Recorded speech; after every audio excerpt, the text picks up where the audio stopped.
Sierra didn't have feelings for him anymore, but I think he regrets all of it. But no, it wasn't malicious. He was just drunk and stupid. That you said on Watch What Happens Live that you and Austen didn't talk for 2 months after last night's episode of Summer House.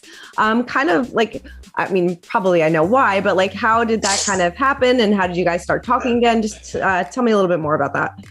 Yeah, I was just really disappointed, when I heard what had happened, because what you didn't see in Winter House was Lindsay was way worse than you guys got to see. I mean, she lied about saying she was in love with Austen, and she just went after Sierra and him every second she got. And so for, Lindsay, her entire purpose and goal of Austen coming was to try to win that battle with Sierra. And the only person that could have allowed her to do that is Austen. And I just couldn't believe that he would show up and do that to Sierra. I don't watch the shows just for my own sanity. Mm-hmm. But when I found out that, he was kissing Lindsay after kissing Sierra, I was just like, dude, that's literally everything that Lindsay wanted to happen. And she just crushed Sierra, because Sierra's a sweetheart and I love her. And I knew that she still had, feelings for Austen. So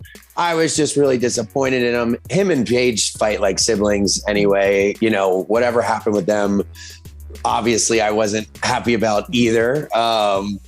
And we just needed a break. I think he needed to find himself. And that's what I was saying a little earlier today, is that Austen's actually in a really great place now. You'll get to see us resolve our situation on Southern Charm. And him and I, since last fall, and him and Paige and, him and Sarah, everyone's been working, to better themselves. So I feel bad a little bit, that he has to relive this now 8 months later. Mm-hmm.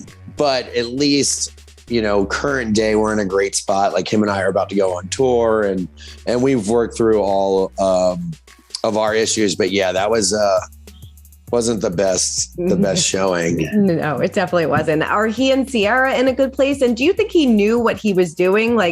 Did he have a plan kind of going into this, or do you think he just kind of got wrapped up into? Yeah, no, he just didn't. It's the same thing that happened with Watch What Happens. She wanted to come on to control the narrative. And I told him that. I was like, she's going to come out there and try to intimidate you. Mm-hmm. And fortunately he didn't. But then, he got a ton of backlash for being rude. And I was like, Lindsay, the whole thing is Lindsay's plan, and she's really good at this. And Austen just isn't sometimes. And so, no, Austen really kind of like me, we both thought we were showing up to just have a great time with our Winter House buddies. Mm-hmm. And Lindsay on both occasions kind of, did what she does. And, but Austen, he should have known better.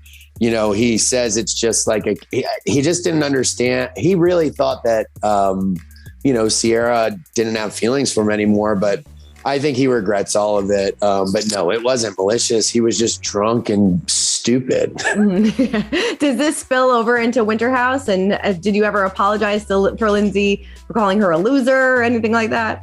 Well, yeah, that happened the very next day. Mm-hmm. We actually filmed it. She was so blacked out drunk when I apologized to her at the pool that they cut it. So when I heard that she, is now presenting a narrative of something that's completely false, I wasn't too happy about that. I was like, that's the first thing I did the next day was apologize to Lindsay. So no, you'll get to see a lot of this play roll over into, Andy said it last night. I don't know what our rules are, but yeah, whatever we just did in Vermont, you'll see somehow this stuff just keeps going on and on and on. And, I think for the viewer, they'll be entertained, but we had a nice time and it was a great experience.